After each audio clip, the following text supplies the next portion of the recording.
Hi നമസ്കാരം. പാഠശാല daily current affairs ക്ലാസ്സിലേക്ക് ഏവർക്കും സ്വാഗതം. എൻ്റെ പേര് ശരത്. ഇന്ന് തീയതി ഡിസംബർ 3, 2023. എല്ലാ ദിവസത്തെയും പോലെ 3 പത്രങ്ങൾ: ദ ഹിന്ദു, മാതൃഭൂമി, മനോരമ. അതിൽ ബന്ധപ്പെട്ട് കിടക്കുന്ന ആനുകാലികമായിട്ടുള്ള കാര്യങ്ങളും അതിന് ബന്ധപ്പെട്ട് കിടക്കുന്ന സ്ട്രാറ്റജികളുമാണ് നമ്മളിവിടെ ഡിസ്കസ് ചെയ്യുന്നത്. എല്ലാ ദിവസവും ക്ലാസ്സുകൾ കാണുന്ന വ്യക്തികൾ ഉറപ്പായിട്ടും നോട്ട് ചെയ്ത് പോവുക. ഉറപ്പായിട്ടും നിങ്ങൾ പത്രങ്ങളും കൂടെ നിങ്ങളുടെ കൈക്കൽ വെക്കുന്നത് നല്ലതായിരിക്കും. അപ്പോൾ ഞാൻ പറയുന്ന ഹെഡ്ലൈൻസുകളുണ്ടെങ്കിൽ ആ ഹെഡ്ലൈൻസ് ഒന്ന് വായിച്ച് നോക്കുക, അതിനെ എൻ്റയറായിട്ടൊന്ന് വായിച്ച് നോക്കുക. അപ്പോൾ നിങ്ങൾക്കൊരു ഐഡിയ കിട്ടും എങ്ങനെയാണെന്നുള്ളത്. അപ്പോൾ നമ്മുടെ അടുത്ത പരീക്ഷയ്ക്ക് മുമ്പായിട്ട് ഒരു റാങ്ക് ഫയൽ ക്രിയേറ്റ് ചെയ്യുക എന്നുള്ള ലക്ഷ്യത്തോടുകൂടി എല്ലാവരെയും ഈ ക്ലാസ്സിലേക്ക് സ്വാഗതം ചെയ്യുന്നു. അപ്പോൾ ആദ്യമായിട്ട് നമ്മൾ ഡിസ്കസ് ചെയ്യുന്നത് ഇന്നത്തെ ദിവസത്തിൻ്റെ പ്രത്യേകതയാണ്. അപ്പോൾ നമുക്കതിലേക്ക് പോകാം.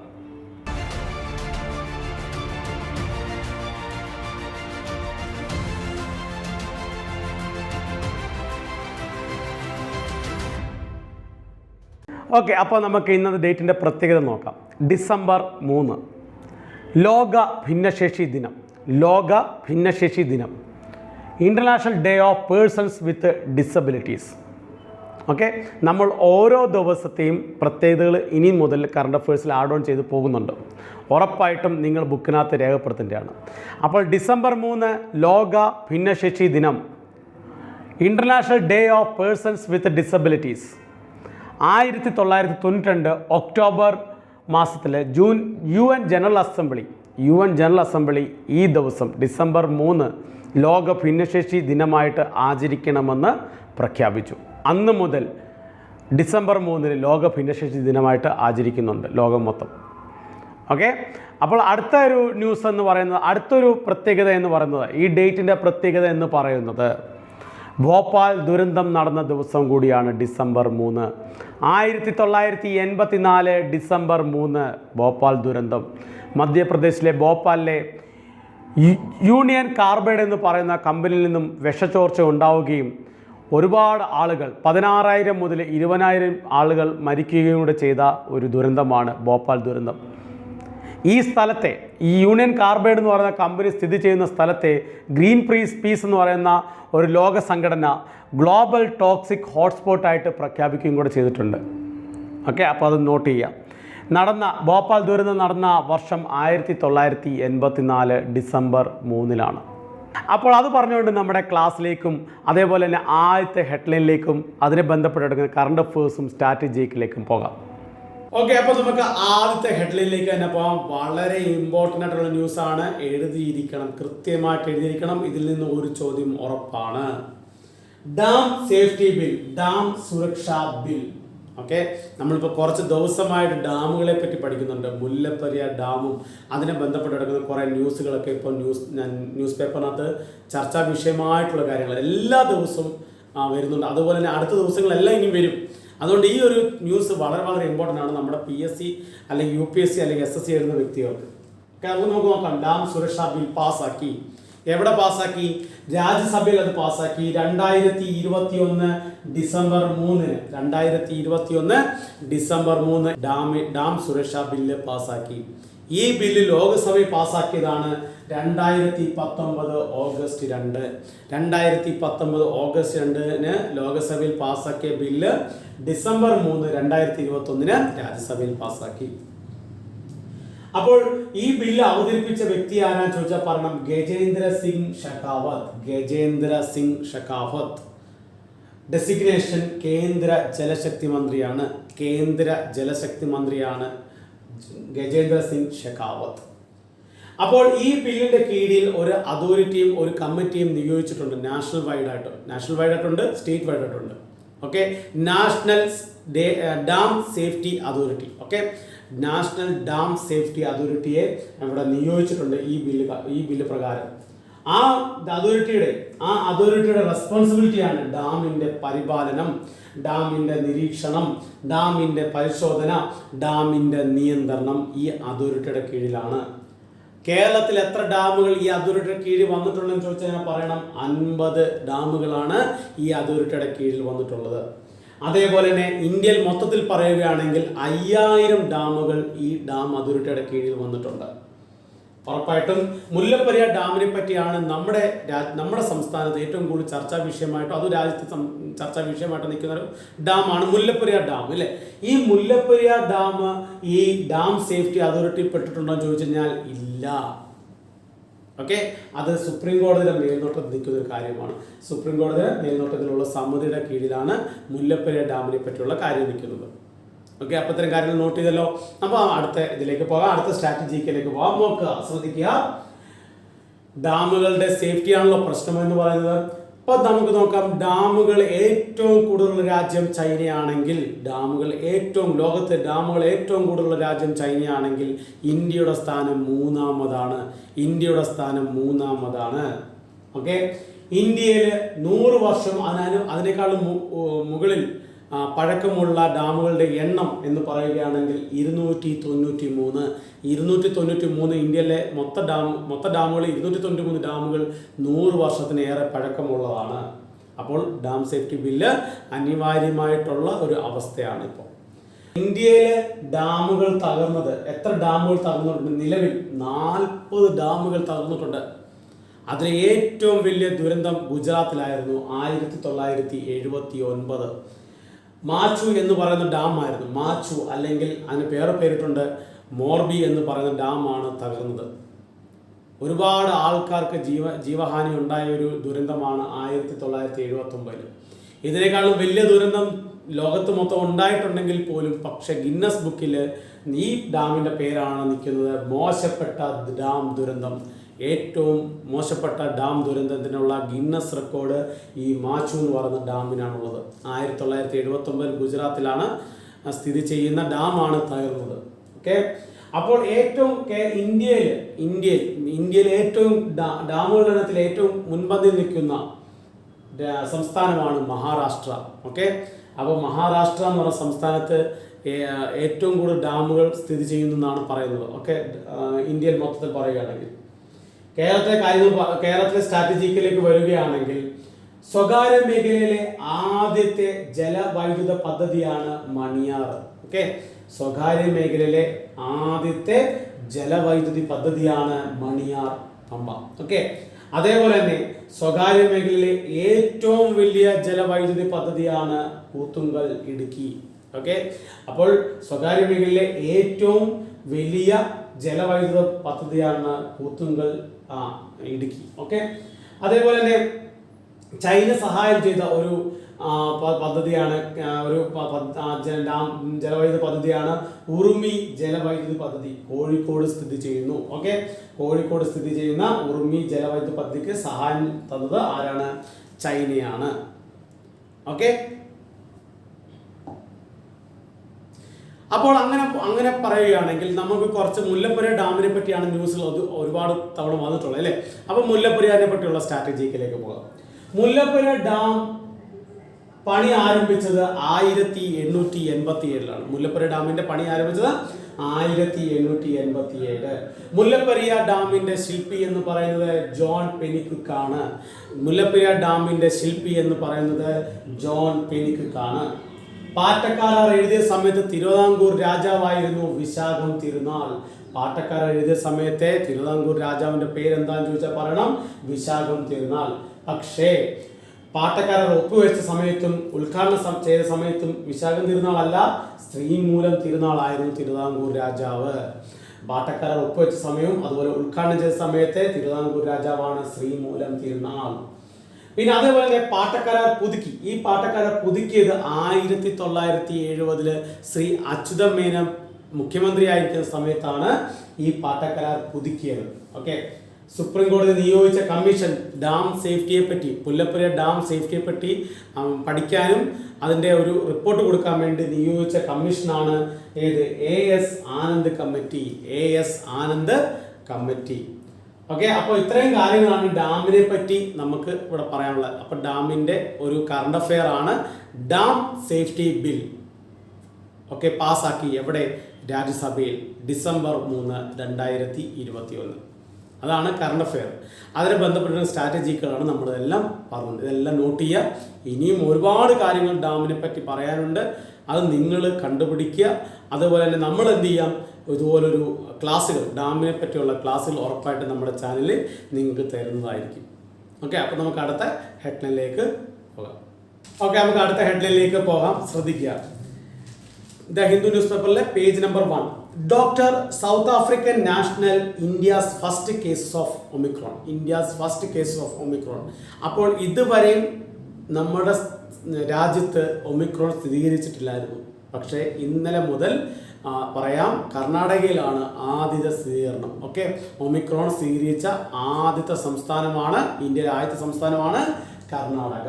ഒമിക്രോൺ അറിയാലോ, COVID-19 വകഭേദമാണ് ഒമിക്രോൺ. ഓക്കെ, അപ്പോൾ ഒമിക്രോൺ ആദ്യമേ കണ്ടത് ബോട്സ്വാന, സൗത്ത് ആഫ്രിക്കയിലെ ബോട്സ്വാനയിലാണ് ആദ്യം കണ്ടതെങ്കിൽ ഇപ്പോൾ ഇന്ത്യയിൽ ആദ്യം കണ്ട ഇന്ത്യയിലെ ആദ്യത്തെ സംസ്ഥാനമാണ്, ഒമിക്രോൺ സ്ഥിരീകരിച്ച ആദ്യത്തെ സംസ്ഥാനമാണ് കർണാടക. ഒമിക്രോണിന്റെ ശാസ്ത്രീയ നാമം B1.1.529 ആണ് ഒമിക്രോണിന്റെ ശാസ്ത്രീയ നാമം. ഓക്കെ, ഇപ്പോൾ ഇവിടെ ഒരു ന്യൂസിനകത്ത് ഹെഡ്ലൈനകത്ത് പറയുന്ന ഒരുപാട് കാര്യങ്ങളുണ്ട്. അതൊന്നും നമുക്ക് ആവശ്യമില്ല. അതിനകത്ത് കുറേ അനലിറ്റിക്സും മറ്റുള്ള കാര്യങ്ങളൊക്കെ നടത്തിയിട്ടുണ്ട്. അതൊന്നും വേണ്ട. അതിനകത്ത് വേറൊരു സംഭവം പറഞ്ഞൊരു കൺസോർഷ്യത്തെ പറ്റി പറയുന്നുണ്ട്. ഇൻസാകോഗ് എന്നാണ് ആ കൺസോർഷ്യത്തിന്റെ പേര്. Okay, international SARS CoV genomics consortium. Consortium. Genomics എന്ന് പറഞ്ഞാൽ എന്താണ്? ജനിതക ശാസ്ത്രം. ഓക്കെ, ജനോമിക്സ് എന്ന് പറഞ്ഞത് ഓക്കെ, നോക്കാം. ജനോമിക്സ് എന്ന് പറയുന്നത് ജനിതക ശാസ്ത്രം.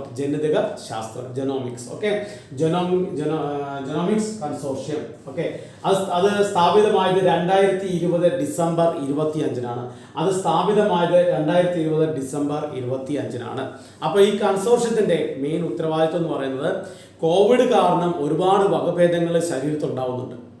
അപ്പോൾ ഓരോ രാജ്യത്തും ഓരോ വകഭേദങ്ങളാണ് കണ്ടുപിടിക്കുന്നത്. ഒരുപാട് 50ഓളം വകഭേദങ്ങൾ ഇപ്പോൾ ഉണ്ടായിട്ടുണ്ടെന്നാണ് പറഞ്ഞത്. അതിനകത്ത് നമ്മൾ കുറേ പഠിച്ചായിരുന്നു അല്ലേ? വേരിയന്റ് ഓഫ് കൺസേണിൽ പെടുന്ന വകഭേദങ്ങളാണ് ഒമിക്രോൺ എന്ന് പറയുന്നത്. ആൽഫ, ബീറ്റ, ഗാമ, ഇതെല്ലാം നമ്മൾ പഠിച്ചു. അതുപോലെ ഡെൽറ്റ, നമ്മുടെ രാജ്യത്തുണ്ടായ ഡെൽറ്റ എന്ന് പറയുന്നൊരു വകഭേദമാണ്. ഓക്കെ, ജീനകത്തുണ്ടായ ഒരു വകഭേദമാണ്. ഓക്കെ, അപ്പോൾ ഈ വകഭേദം ഡെൽറ്റ അത് നമ്മുടെ ഇന്ത്യയിൽ ഇതുവരെ ഇപ്പോഴും അതിൻ്റെ ഒരു നാശനങ്ങൾ ഉണ്ടാക്കിക്കൊണ്ടിരിക്കുന്ന ഒരു വകഭേദമാണ് ഡെൽറ്റ എന്ന് പറയുന്നത്. അപ്പോൾ അതുപോലെ തന്നെ നമ്മൾ വേറൊരെണ്ണം പഠിച്ചു, മ്യൂ എന്നും അതൊക്കെ ലാംഡ എന്നും ഒക്കെ പഠിച്ചു. വേരിയന്റ് ഓഫ് ഇൻട്രസ്റ്റ് ആയിട്ട് വലിയ അപകടകാരി അല്ലാത്തതെന്നും പഠിച്ചു. കഴിഞ്ഞ ദിവസങ്ങളെല്ലാം പഠിച്ചിട്ടുണ്ട്. ഇപ്പോൾ ഇതെല്ലാം വകഭേദങ്ങളാണ്. അപ്പോൾ ഇതിൻ്റെ പഠനം നടത്താൻ വേണ്ടി ഒരു കൺസോർഷ്യമാണ് ഇൻസാകോഗ്, international SARS CoV genomics consortium. Okay, സ്ഥാപിതമായത് 2020 ഡിസംബർ 25. ഇതിൻ്റെ കീഴിൽ ഇന്ത്യ എന്ന് പറഞ്ഞ മഹാരാജ്യത്ത് 28 ലബോറട്ടറി ഇതിൻ്റെ കീഴിൽ വരുന്നുണ്ട്. അപ്പോൾ 28 ലബോറട്ടറിയിലാണ് ഇതിൻ്റെ ടെസ്റ്റിങ്ങും ഇതിൻ്റെ റിസർച്ചും ഒക്കെ നടന്നുകൊണ്ടിരിക്കുന്നത്. ഓക്കെ, അപ്പോൾ ഇത്രയും മനസ്സിലായല്ലോ. അപ്പോൾ ഒമിക്രോൺ സ്ഥിരീകരിച്ച ആദ്യ സംസ്ഥാനം കർണാടക. ഇൻസാകോഗ് എന്ന് പറഞ്ഞാൽ എന്താണെന്ന് മനസ്സിലാക്കി. ഓക്കെ, എത്ര ലബോറട്ടറി ഉണ്ടെന്ന് മനസ്സിലാക്കി. സ്ഥാപിതമായ ദിവസമൊക്കെ നമ്മൾ മനസ്സിലാക്കിയിട്ടുണ്ട്. ഇനി വളരെ അതിനെ ബന്ധപ്പെട്ടിരിക്കുന്ന ഈ കോവിഡിനെ ബന്ധപ്പെട്ടിരിക്കുന്ന അടുത്തൊരു ന്യൂസ് 6-ാമത്തെ 7-ാമത്തെ പേജിലാണ് വന്നിട്ടുണ്ടെങ്കിൽ പോലും ഞാൻ ഉൾപ്പെടുത്തിയിട്ടുണ്ട്. കാരണം കോവിഡിനെ ബന്ധപ്പെട്ട് കിടക്കുന്നതായതുകൊണ്ട് ഇതിനെ ഞാൻ രണ്ടുകൂടെ മിക്സ് ചെയ്തു. ഓക്കെ, ശ്രദ്ധിക്കുക. സൈക്കോവ്-D എല്ലാവർക്കും മനസ്സിലാവും. സൈക്കോവ്-D ഒരു വാക്സിനാണ്. കഴിഞ്ഞ ദിവസം ഒരു പരീക്ഷയിൽ നമ്മുടെ PSC പരീക്ഷ ചോദിച്ചിട്ടുണ്ടായിരുന്നു, ഇന്ത്യയിൽ ഉൽപ്പാദിപ്പിച്ച വാക്സിൻ ഏതൊക്കെയാണെന്ന് ചോദിച്ചില്ലേ? അതേപോലെ നമുക്ക് പറയാം സൈക്കോവ്-D എന്ന് പറയുന്ന വാക്സിൻ കോവിഡിനെ പ്രതിരോധിക്കാൻ വേണ്ടിയുള്ള വാക്സിൻ ഉൽപ്പാദിപ്പിച്ചു. അതാണ് സൈക്കോവ്-D ഇന്ത്യയിൽ ഉൽപ്പാദിപ്പിച്ചു.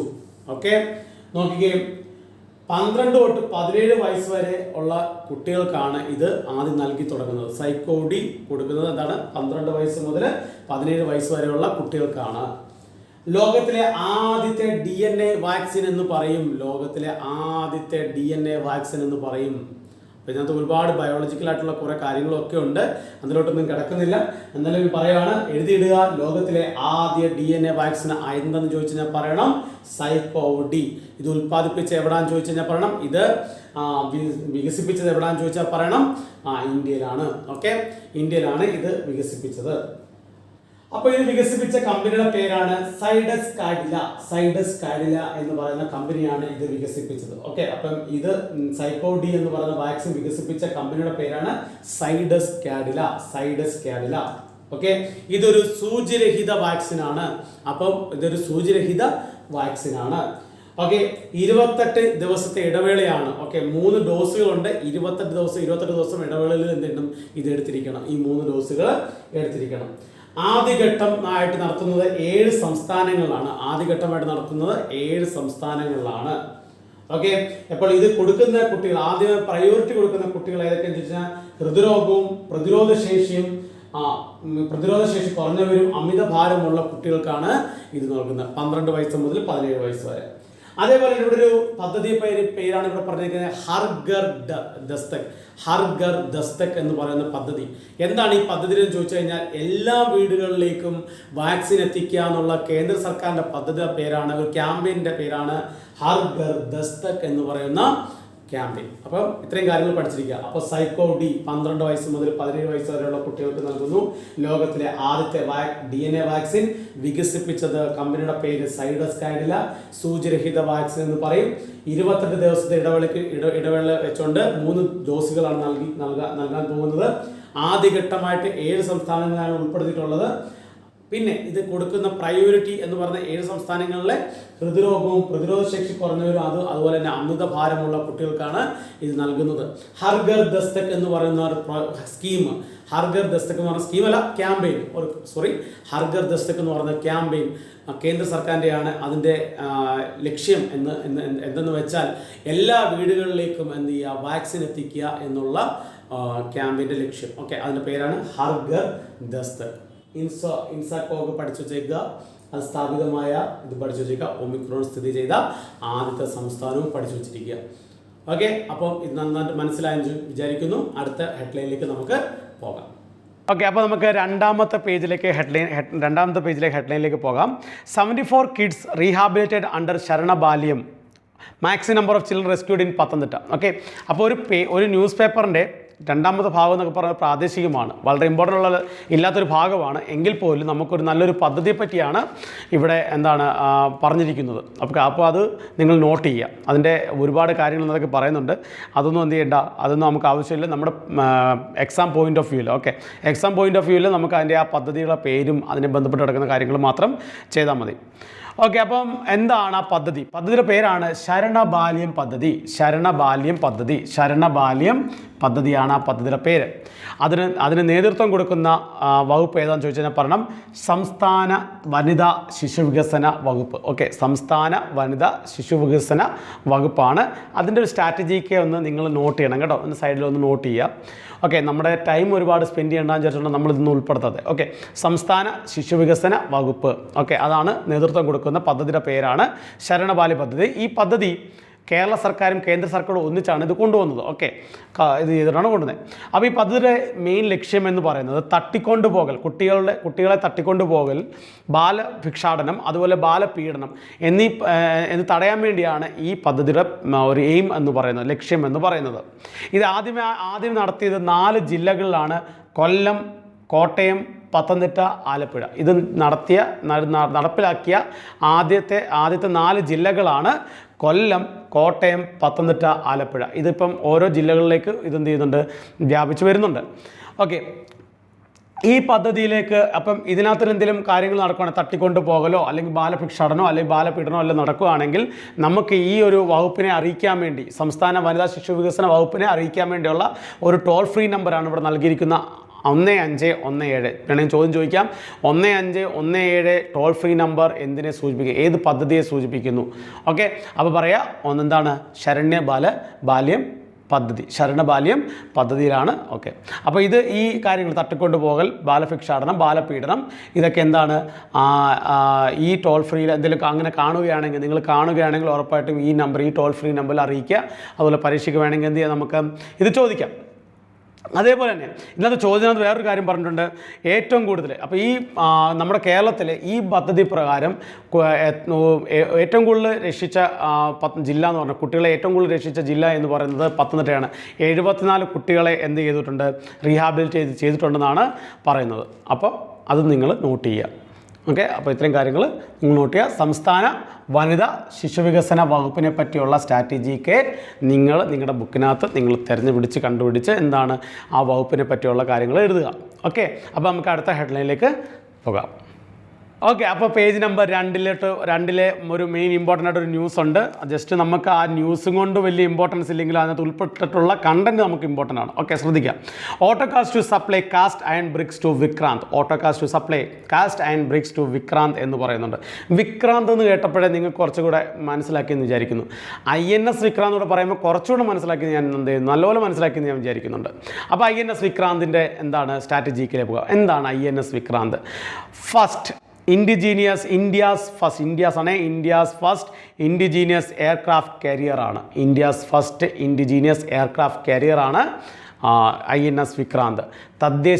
ഇന്ത്യ ആദ്യമായിട്ട് തദ്ദേശീയമായിട്ട് നിർമ്മിക്കുന്ന വിമാനവാഹിനിയാണ് INS വിക്രാന്ത്. തദ്ദേശീയം എന്ന് പറയുമ്പോൾ ഇന്ത്യ തന്നെ നിർമ്മിക്കുന്ന ആയതുകൊണ്ട് അത് ഏത് സ്കീമിൽ പെടുന്നതാണെന്ന് ചോദിച്ചാൽ പറഞ്ഞാൽ ആത്മനിർഭർ ഭാരത്തിൽ ഉൾപ്പെട്ടിട്ടാണ് ഇത് നിർമ്മിക്കുന്നത്. അതിനുവേണ്ടി ഉപയോഗിച്ച പ്രൊജക്റ്റാണ് പ്രൊജക്റ്റ് 75I എന്ന് പറയുന്ന പ്രൊജക്റ്റാണ്. ഇത് 2022 കമ്മീഷൻ ചെയ്യുമെന്നുള്ള ലക്ഷ്യത്തോടുകൂടിയാണ് ഇത് മുന്നോട്ട് പോകുന്നത്. ഓക്കെ, അതിൻ്റെ ഒരു സംഭവങ്ങളാണ് ഇവിടെ പറഞ്ഞിട്ടുള്ളത്. ഓക്കെ, പിന്നെ 2 ഓപ്പറേഷനെ പറ്റി ഞാനിവിടെ പറഞ്ഞിട്ട് ഇതിനെ ബന്ധപ്പെട്ട് കിടക്കുന്ന ഒരു ഓപ്പറേഷനാണ്. എഴുതിയിടുക, ഓപ്പറേഷൻ സമുദ്രസേതു 1.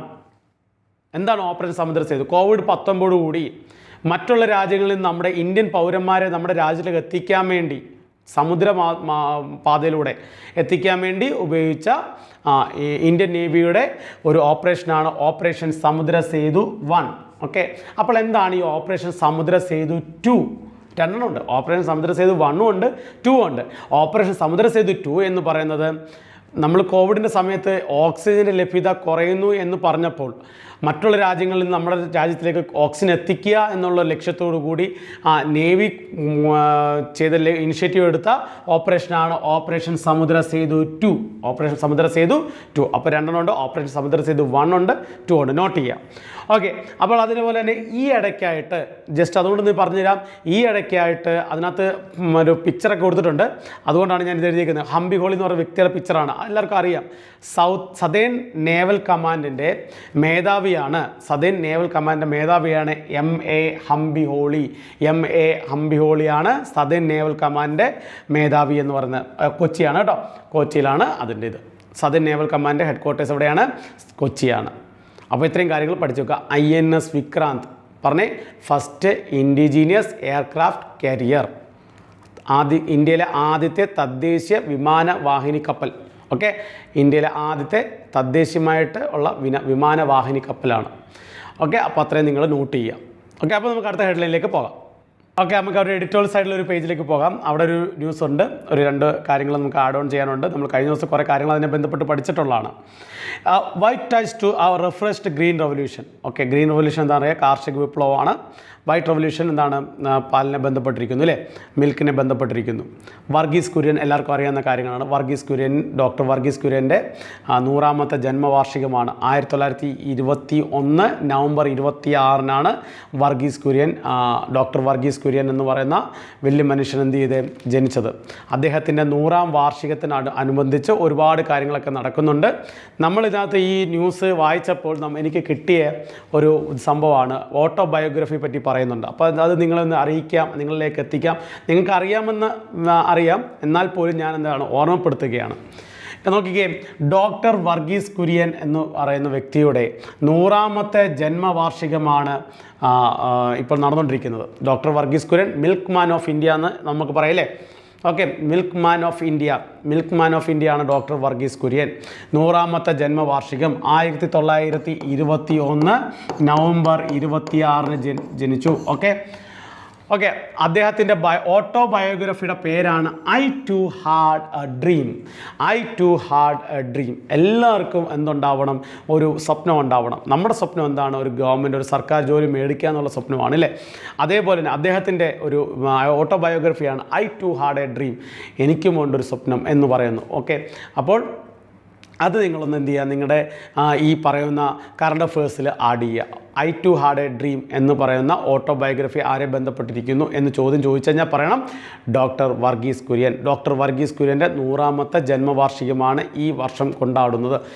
ജനിച്ച വർഷം 1921 November 26. Doctor Varghese Kurien, milkman of India. Okay, അപ്പോൾ എന്താണ് അതിനെ ബന്ധപ്പെട്ട് നടക്കുന്ന കാര്യങ്ങളൊക്കെ ഞാൻ എന്താണ് കഴിഞ്ഞ ദിവസങ്ങളിലുള്ള ക്ലാസ്സുകളൊക്കെ ഞാൻ പറഞ്ഞിട്ടുണ്ട്. അത് നിങ്ങൾ നോക്കുക. എന്താണ് വീഡിയോ ഞാൻ എന്ത് ചെയ്യാം, ഒമിക്രോനെ പറ്റിയുള്ള വീഡിയോസും ഇതെല്ലാം ഇതിൻ്റെ നമ്മുടെ ഈ പറയുന്ന നമ്മുടെ വീഡിയോയുടെ താഴത്തെ ഡിസ്ക്രിപ്ഷനിൽ ഞാൻ എന്ത് ചെയ്യാം, ആ ലിങ്ക് ഞാൻ ഇട്ടേക്കാം, അതിനെ ബന്ധപ്പെട്ട് നടക്കുന്ന കാര്യങ്ങളൊക്കെ കേട്ടോ. അപ്പോൾ നിങ്ങളതെല്ലാം ഒന്ന് കാണുക. ഓക്കെ, അപ്പോൾ നമുക്ക് അടുത്ത ഹെഡ്ലൈനിലേക്ക് പോകാം. ഓക്കെ, അപ്പം വളരെ ഇമ്പോർട്ടൻറ്റ് ന്യൂസാണ്, ഒരു ഹിസ്റ്ററി ബന്ധപ്പെട്ട ന്യൂസാണ്. Page number 8 the Hindu. വായിക്കാം.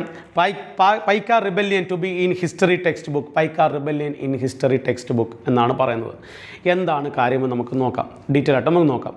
2 വർഷം മുമ്പ്, ഓക്കെ, 2 വർഷം മുമ്പ് ഏകദേശം നമുക്ക് പറയാം, കൃത്യമായിട്ട് പറയാം, 2018-19 കാലഘട്ടത്തിൽ അന്നത്തെ മാനവ വിഭവശേഷി മന്ത്രി പ്രകാശ് ജാവ്ഡേക്കർ HRD മിനിസ്റ്റർ പ്രകാശ് ജാവ്ഡേക്കർ പ്രഖ്യാപിക്കുകയുണ്ടായി 1857 അല്ല ഫസ്റ്റ് വാർ ഓഫ് ഇൻഡിപെൻഡൻസ്, പക്ഷേ 1817 പൈക്ക റിബല്ലിനെ എന്ത് ചെയ്യണം, ഫസ്റ്റ് വാർ ഓഫ് ഇൻഡിപെൻഡൻസ് ആയിട്ട് പ്രഖ്യാപിക്കുകയും അതുപോലെ തന്നെ ഇതെല്ലാം നമ്മുടെ ടെക്സ്റ്റ് ബുക്കുകൾ ആഡ് ഓൺ ചെയ്യണമെന്ന് ഒരു കാര്യം പ്രഖ്യാപിക്കുകയുണ്ടായി.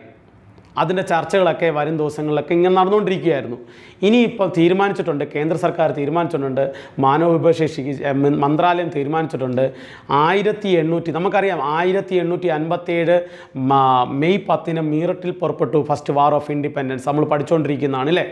അത് തന്നെ ആയിരിക്കും ഇനി മുതൽ അങ്ങോട്ടും ഫസ്റ്റ് വാർ ഓഫ് ഇൻഡിപെൻഡൻസ് എന്ന് പ്രഖ്യാപിച്ചു. കൂടാതെ തന്നെ ഈ പൈക്ക റിബല്ലിനെ എന്താണ് പുസ്തകങ്ങൾ ഉൾപ്പെടുത്തണം എന്ന് കൂടി പ്രഖ്യാപിക്കുകയും കൂടെ ചെയ്തു. അപ്പോൾ എന്താണ് പൈക്ക റിബല്യൻ എന്ന് നമുക്ക് നോക്കാം. പൈക്ക റിബല്ലിൻ്റെ അർത്ഥം, പൈക്കയുടെ അർത്ഥം വാരിയർ എന്നാണ് അർത്ഥം. പൈക്കയുടെ അർത്ഥം എന്താണ്?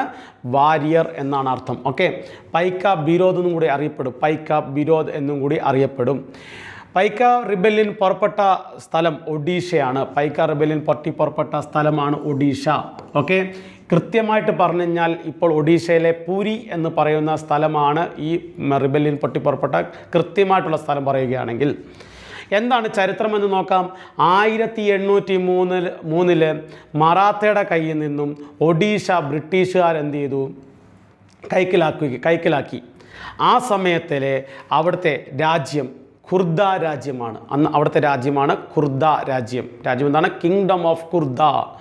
അവിടുത്തെ രാജാവിൻ്റെ പേരാണ് മുകുന്ദദേവ് ടു. അതിനെ പ്രതിഷേധിച്ചുകൊണ്ട് ബ്രിട്ടീഷുകാരുടെ ഒരു യുദ്ധം വെക്കുകയും ആ യുദ്ധത്തിൽ മുകുന്ദദേവ് ടൂവിനെ എന്താണ് ബ്രിട്ടീഷുകാർ വധിക്കുകയും കൂടെ ചെയ്തു. അതിൻ്റെ പ്രതിഷേധാർഹം ആ രാജ്യത്തിൻ്റെ സേനാധിപതിയായ ബക്ഷി ജഗബന്ധുവാണ് പൈക്ക റിബല്യൻ മുന്നോട്ട് നയിച്ചത്. ഓക്കെ, അപ്പോൾ പൈക്ക റിബല്യൻ്റെ നേതാവിൻ്റെ പേര് അല്ലെങ്കിൽ മുന്നേ നയിച്ച ആളുടെ പേരും ചോദിച്ചു കഴിഞ്ഞാൽ പറയണം ബക്ഷി ജഗബന്ധു.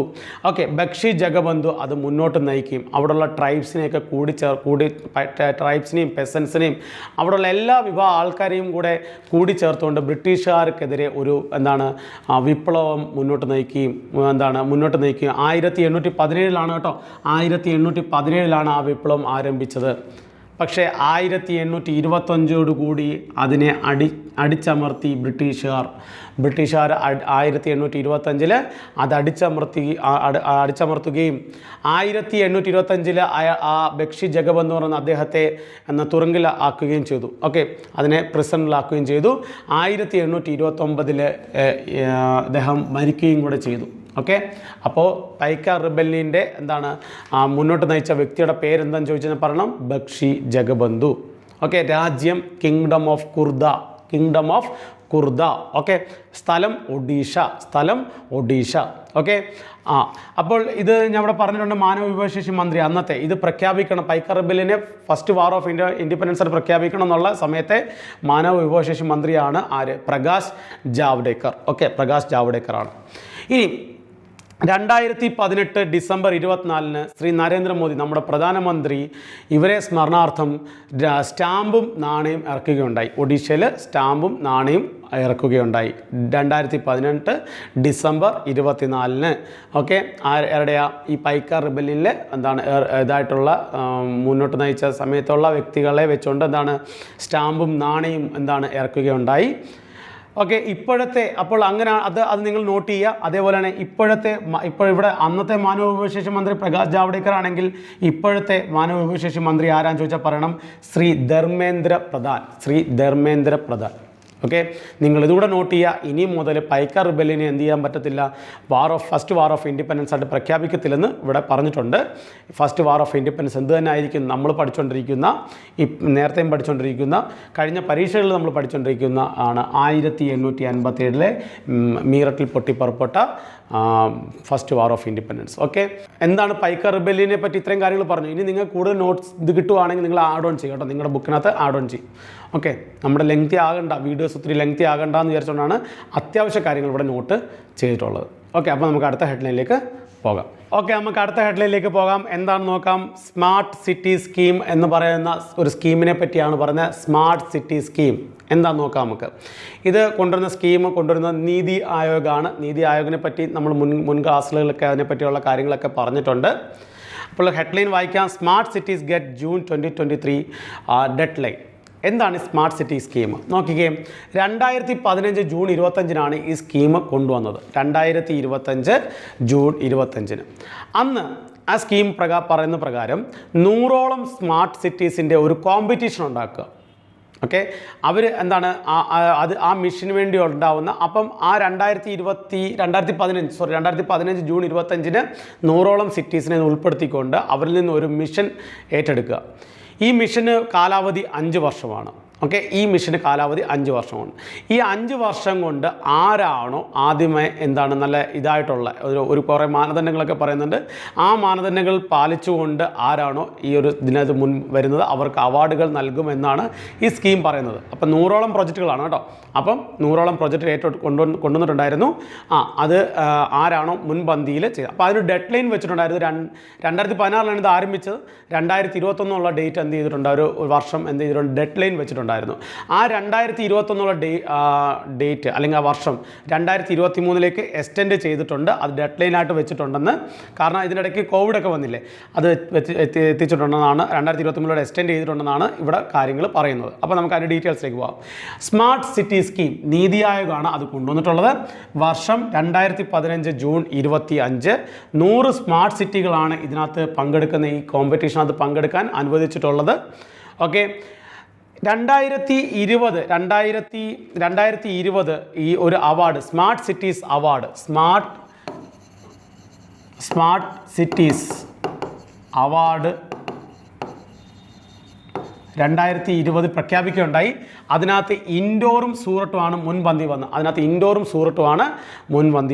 ഓക്കെ, മുൻപന്തിയിൽ വന്നത് അതുകൂടെ നിങ്ങൾ നോട്ട് ചെയ്യുക. അതൊരു ഒരു സ്ട്രാറ്റജിക്കാണ്.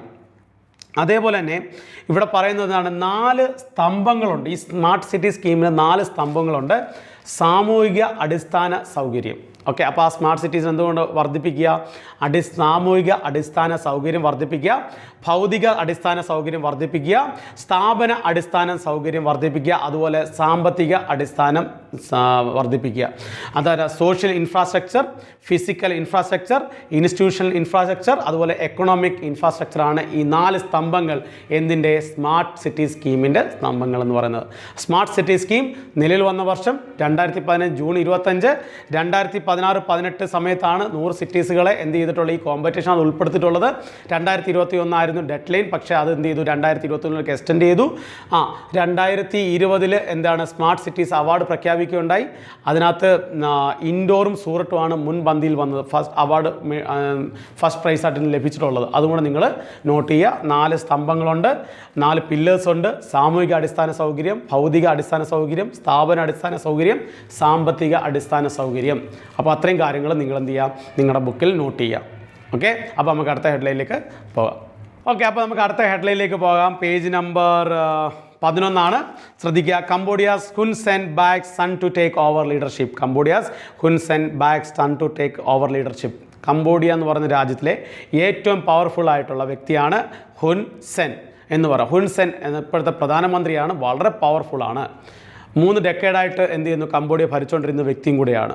അദ്ദേഹം മാറിയിട്ട് ആരിലേക്ക് സ്ഥാനമേൽക്ക് ഏൽപ്പിക്കുകയാണ്, അദ്ദേഹത്തിൻ്റെ മകനായ ഹുൻ മാനറ്റ് എന്ന് പറയുന്ന വ്യക്തിയിലോട്ട് എന്ത് ചെയ്യാൻ പോവുകയാണ്, മകനിലോട്ട് കംബോഡിയയുടെ ഈ പ്രൈം മിനിസ്റ്റർ എന്നുള്ള സ്ഥാനം നൽകുകയും ചെയ്യുകയാണ്. അപ്പോൾ അത്രയും പഠിക്കുക. പഴയ പ്രൈം മിനിസ്റ്റർ ആരാണ്, ഹുൻ സെൻ. പുതിയ പ്രൈം മിനിസ്റ്റർ ആരാണ്, ഹുൻ മാനറ്റ്. അതുപോലെ ക്യാപിറ്റൽ, കംബോഡിയയുടെ ക്യാപിറ്റൽ. ഒരു രാജ്യം പഠിക്കുകയാണെങ്കിൽ ആ രാജ്യത്തിൻ്റെ ക്യാപിറ്റൽ പഠിക്കുന്നത് വളരെ വളരെ ഇമ്പോർട്ടൻ്റ് ആണ്. അതുകൊണ്ട് ഞാൻ പറയുകയാണ്, ക്യാപിറ്റൽ നോം പെൻ. എന്താണ് ക്യാപിറ്റൽ? നോം പെൻ എന്നാണ് അതിൻ്റെ ക്യാപിറ്റലിൻ്റെ പേര്. കംബോഡിയയുടെ ക്യാപിറ്റലിൻ്റെ പേര് നോം പെൻ. അതേപോലെ തന്നെ കംബോഡിയയുടെ കറൻസിയുടെ പേരാണ് കംബോഡിയൻ റിയൽ. കംബോഡിയൻ റിയാൽ എന്ന് വായിക്കരുത്, riel. RIEL, Cambodian riel. Cambodian riel. കംബോഡിയയുടെ പുതിയ പ്രൈം മിനിസ്റ്ററുടെ പേര് എന്താണെന്ന് ചോദിച്ചാൽ പറയണം, ഹുൻ മാനറ്റ്. കംബോഡിയയുടെ തലസ്ഥാനം നോം പെൻ. കംബോഡിയയുടെ കറൻസിയുടെ പേര് റിയൽ, RIEL. അപ്പോൾ നമുക്ക് അടുത്ത ന്യൂസിലേക്ക് പോകാം. ശ്രദ്ധിക്കുക, അടുത്ത ന്യൂസ് എന്താണ് പറയുന്നത് നോക്കാം. നമുക്ക് ഒരു മിസ് കേരള എന്ന് പറഞ്ഞ ഒരു ഈവൻറ്റിനാണ് മിസ് കേരള 2021, 22ാമത്തെ മിസ് കേരള എന്ന് പറയുന്ന ഈവൻ്റാണ്. മിസ് കേരള 2021. അപ്പോൾ അത് ആർക്കൊക്കെ ലഭിച്ചതെന്ന് മറ്റുള്ള കാര്യങ്ങളൊക്കെ നോക്കാം. അപ്പോൾ ഈ പ്രോഗ്രാമിൻ്റെ പേരാണ് മിസ് കേരള 2021. പ്രോഗ്രാമിൻ്റെ പേരാണ് impresario Miss Kerala. Impresario Miss Kerala എന്നാണ് ആ പ്രോഗ്രാമിൻ്റെ പേര് ആയിരുന്നു. 22ാമത്തെ മിസ് കേരള 2021 നടന്നത്. പ്രൈസ് ലഭിച്ച മിസ് കേരളയായിട്ട് പ്രഖ്യാപിച്ചത് ആരെയാണ്? ഗോപിക സുരേഷിനെയാണ് ഫസ്റ്റ് മിസ് കേരള 2020 പ്രഖ്യാപിച്ചത്. അപ്പോൾ മിസ് കേരള 2021 ആരാന്ന് ചോദിച്ചാൽ പറയണം, ഗോപിക സുരേഷ്. ഫസ്റ്റ് റണ്ണറപ്പ് ആണ് ലിവ്യ പീഫി. ലിഫി എന്നാണ് ഫസ്റ്റ് റണ്ണറപ്പ്. അതുപോലെ ഗഗന ഗോപാൽ ആണ് സെക്കൻഡ് റണ്ണറപ്പ് കേട്ടോ. സെക്കൻഡ് റണ്ണറപ്പ് ഗഗന ഗോപാലാണ്. 25 മത്സരാർത്ഥികളുണ്ടായിരുന്നു. അതിനകത്തു നിന്നാണ് ഗോപിക സുരേഷിനെ ഫസ്റ്റായിട്ട് തിരഞ്ഞെടുത്തത്, മിസ് കേരളയായിട്ട് തിരഞ്ഞെടുത്തത്. 3 വിഭാഗമായിട്ടാണ് ഈ മത്സരം നടന്നത്. കേരളി വിഭാഗം, ലഹങ്ക, അതുപോലെ തന്നെ ലഹങ്ക ഗൗൺ എന്ന് പറയുന്ന 3 ഈവൻ്റായിട്ട് 3 സ്റ്റെപ്പായിട്ടാണ് ഈ ഒരു മത്സരം നടന്നത്. അപ്പോൾ മിസ് കേരള 2021 ആരാന്ന് ചോദിച്ചാൽ പറയണം, ഗോപിക സുരേഷ്. 22ാമത്തെ മിസ് കേരള കേട്ടോ. 22ാമത്തെ മിസ് കേരളയാണ് ഗോപിക സുരേഷ്. അപ്പോൾ ആ ഈവൻ്റെ പേരെന്താണ്? Impresario Miss Kerala. Impresario Miss കേരളയാണ് അതിൻ്റെ പേര്. അപ്പോൾ നമുക്ക് അടുത്ത ഹെഡ്ലൈനിലേക്ക് പോകാം. നമുക്ക് അടുത്ത ഹെഡ്ലൈനിലേക്ക് പോകാം. വളരെ ഇമ്പോർട്ടൻറ്റ് ഹെഡ്ലൈനാണ്. സ്പോർട്സ് പേജിൽ നിന്നുകൊണ്ട് ആയതുള്ളതാണ്. പിന്നെ ഇന്ത്യക്കാരിയാണ്. അതുകൂടാതെ തന്നെ കേരളത്തിൽ നിന്നാണ് അദ്ദേഹം വരുന്നത്. അപ്പോൾ നോക്കാം, നമുക്ക് എന്താണെന്ന് നോക്കാം. ശ്രദ്ധിക്കുക, അഞ്ജു ബേബി ജോർജിനെ പറ്റിയാണ്. എല്ലാവർക്കും അറിയാം അഞ്ജു ബേബി ജോർജ് ആരാണ് എന്താണെന്നുള്ള ഡീറ്റെയിലേക്ക് പോകുന്നില്ല. First Indian to receive World Athletics Award. First Indian to receive World Athletics Award. ആദ്യമായിട്ടാണ് ഒരു ഇന്ത്യന് വേൾഡ് അത്ലറ്റിക്സ് അവാർഡ് കിട്ടുന്നത്. അത് കിട്ടുന്നത് എന്തിനു വേണ്ടിയാണെന്ന് ചോദിച്ചാൽ വുമൺ ഓഫ് ദി ഇയർ ആണ് award. Woman of the year ആണ് award. Woman of the year award നൽകിയത് എന്തിനു വേണ്ടിയാണെന്ന് നോക്കിക്കേ. എന്താണ് റീസൺ നോക്കിക്കേ. എന്തിനെ അടിസ്ഥാനമാക്കിയാൽ കൊടുത്തേ? Grooming talent in the country. നമ്മുടെ രാജ്യത്തുള്ള പ്രതിഭകളെ കണ്ടെത്തി പരിശീലിപ്പിക്കുക. അതേപോലെ തന്നെ ജെൻഡർ ഇക്വാളിറ്റി നടപ്പിലാക്കിയതിന് വേണ്ടി അതിനെ ബന്ധപ്പെടുത്തിയാണ് അഞ്ജു ബേബി ജോർജിന് woman of the year award നൽകിയത്. World athletics woman of the year award നൽകിയത്. അപ്പോൾ ഇതിനകത്ത് പറയുന്നുണ്ട്, അഞ്ജു ബേബി ജോർജ് തന്നെ പറയുന്നുണ്ട് ആരെയാണെന്നുള്ള ഡീറ്റെയിൽ ആയിട്ട് പറയുന്നുണ്ട്. ശൈലി സിംഗ് എന്ന് പറയുന്ന ഝാൻസിയിലുള്ള ഒരു പെൺകുട്ടിയെ പരിശീലിപ്പിക്കുകയും അതേപോലെ അണ്ടർ 20 വേൾഡ് ചാമ്പ്യൻഷിപ്പിൽ സിൽവർ മെഡൽ നേടാൻ സഹായിക്കുകയും പരിശീലിപ്പിക്കുകയും ചെയ്ത വ്യക്തിയാണ് അഞ്ജു ബേബി ജോർജ്. അപ്പോൾ അഞ്ജു ബേബി ജോർജ് പരിശീലിപ്പിച്ച സിൽവർ മെഡൽ നേടിയ, വേൾഡ് ചാമ്പ്യൻഷിപ്പിൽ സിൽവർ മെഡൽ നേടിയ പെൺകുട്ടിയുടെ പേരെന്താണെന്ന് ചോദിച്ചാൽ പറയണം, ശൈലി സിംഗ് കേട്ടോ. ശൈലി സിംഗ് ഫ്രം ഝാൻസി കേട്ടോ.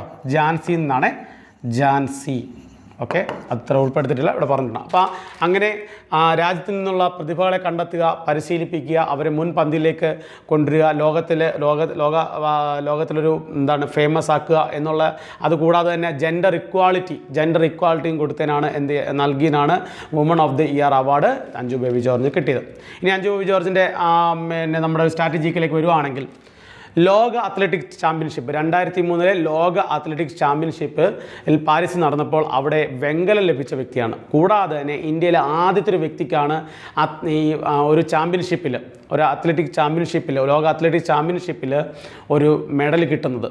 ഓക്കെ, അപ്പോൾ വെങ്കല മെഡലാണ് കിട്ടിയത് 2003 പാരീസിൽ നടന്ന ലോക അത്ലറ്റിക് ചാമ്പ്യൻഷിപ്പിൽ.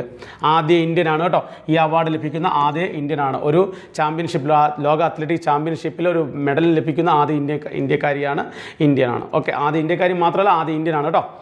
അതുപോലെ തന്നെ എന്തൊക്കെ അവാർഡുകൾ ലഭിച്ചിട്ടുണ്ടെന്ന് നോക്കാം നമുക്ക്. അർജുന അവാർഡ് ലഭിച്ചിട്ടുണ്ട്, ഖേൽ രത്ന കിട്ടിയിട്ടുണ്ട്, പത്മശ്രീ കിട്ടിയിട്ടുണ്ട്. ഓക്കെ, അർജുന അവാർഡും ഖേൽ രത്നയും പത്മശ്രീയും എല്ലാം ലഭിച്ചിട്ടുള്ള ആളാണ് അഞ്ജു ബേബി ജോർജ്.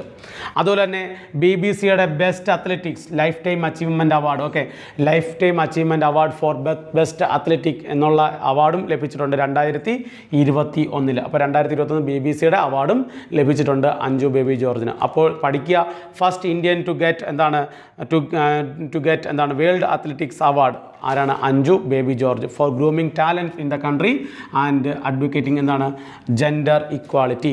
പരിശീലിപ്പിച്ച ജാൻസിൽ നിന്നുള്ള ഒരു പെൺകുട്ടിയുടെ പേരെന്താണ്? അണ്ടർ 20 വേൾഡ് കപ്പിൽ അണ്ടർ 20 വേൾഡ് കപ്പ് എന്നോളും അണ്ടർ 20 വേൾഡ് ചാമ്പ്യൻഷിപ്പിൽ സിൽവർ മെഡലും ലഭിച്ച വ്യക്തിയാണ് ശൈലി സിംഗ്. ഓക്കെ, ശൈലി സിംഗ്. ഓക്കെ, നമുക്കന്നേരം അടുത്ത ഇതിൻ്റെ അവാർഡുകളെ പറ്റി നോക്കാം. ശ്രദ്ധിക്കുക, മികച്ച പുരുഷ താരം. ഓക്കെ, അത്ലറ്റിക്സ് അവാർഡിന്റെ മികച്ച പുരുഷ താരമാണ് കാസ്റ്റൽ വാർഹോം. നോർവേയിലെ കാസ്റ്റൽ വാർഹോം ആണ് മികച്ച പുരുഷ താരം. അതുപോലെ മികച്ച വനിതാ താരം പറയുന്നുണ്ട്. അപ്പോൾ മറ്റേത് നമുക്ക് അഞ്ജു ബേബി ജോർജ് കിട്ടിയത് എന്താണെന്ന് ഞാൻ പറഞ്ഞു, അവാർഡ് കിട്ടിയിട്ടുണ്ട്, അത് എന്തിനെ ബേസ് ചെയ്തിട്ടുള്ളതാണെന്ന് പറഞ്ഞു. ഇവിടെ പറഞ്ഞ മികച്ച വനിതാ താരമാണ്. ഓക്കെ, എലൈൻ തോംസൺ, ജമൈക്കയിലെ എലൈൻ തോംസൺ ആണ്. ഓക്കെ, എലൈൻ തോംസൺ ആണ് മികച്ച വനിതാ താരമാണ്. ഓക്കെ, ജമൈക്കയിൽ. പിന്നെ അതേപോലെ തന്നെ female rising star, US female rising star. Okay, athletics അവാർഡിനകത്ത് വരുന്നൊരു ഇതാണ്, ഫീമെയിൽ റൈസിംഗ് സ്റ്റാർ ലഭിച്ചതാണ് എത്തിങ് മ്യൂ, US എത്തിങ് മ്യൂനാണ്. ഓക്കെ, ടോക്കിയോ ഒളിമ്പിക്സിൽ 2020 നടന്ന ടോക്കിയോ ഒളിമ്പിക്സിൽ അതിനകത്ത് 800 മീറ്ററിന് ഗോൾഡ് മെഡൽ കിട്ടിയ 19 വയസ്സുകാരി കേട്ടോ, 19 years old ആണ്. ഓക്കെ, 19 വയസ്സുകാരിയാണ് എത്തിങ് മ്യൂ.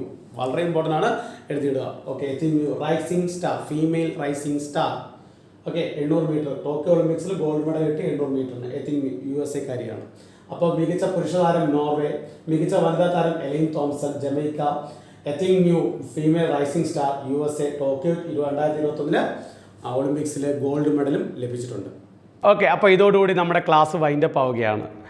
ഓക്കെ, അപ്പോൾ നമ്മുടെ ക്ലാസ്സുകളൊക്കെ ഇഷ്ടപ്പെടുന്നുണ്ടെന്ന് തോന്നുന്നു. ഇന്ന് നല്ല ന്യൂസുകളുണ്ടായിരുന്നു, ഒരുപാട് ന്യൂസുകൾ ഇന്നുണ്ടായിരുന്നു, ഒരുപാട് സ്ട്രാറ്റജികൾ, ഒരുപാട് കറണ്ട് അഫയേഴ്സും ഒക്കെ നമ്മൾ ഉൾപ്പെടുത്തിയിട്ടുണ്ട്. അപ്പോൾ നിങ്ങൾ ക്ലാസ്സുകൾ ഉറപ്പായിട്ടും ഇഷ്ടപ്പെട്ടിട്ടുണ്ടെങ്കിൽ ഉറപ്പായിട്ടും ലൈക്കും കമൻറ്റും ചെയ്യുക. കൂടാതെ തന്നെ നാളെ മുതൽ നമ്മളിപ്പോൾ ഒരു 10ഓളം വീഡിയോസ് നമ്മളിപ്പോൾ നിലവിൽ ചെയ്തിട്ടുണ്ട് അല്ലേ. അതിനെ ബന്ധപ്പെടുത്തിക്കൊണ്ട് നമ്മൾ നാളെ ഒരു ക്വിസ് നമ്മുടെ ചാനലിൽ നടത്തുന്നതാണ്. ഒരു 7 മണിക്ക് നമ്മൾ ക്വിസ് നടത്തുന്നതാണ്.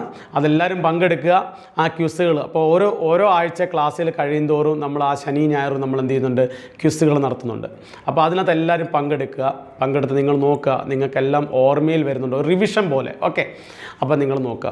അടുത്ത ദിവസങ്ങളിൽ വേറെ പുതിയ വീഡിയോസുകളായിട്ട് നിങ്ങളുടെ മുന്നിലെത്തുന്നതാണ്. തിങ്കളാഴ്ചയുള്ള ഇനിയും നമ്മുടെ കറണ്ട് അഫയേഴ്സ് ക്ലാസ്.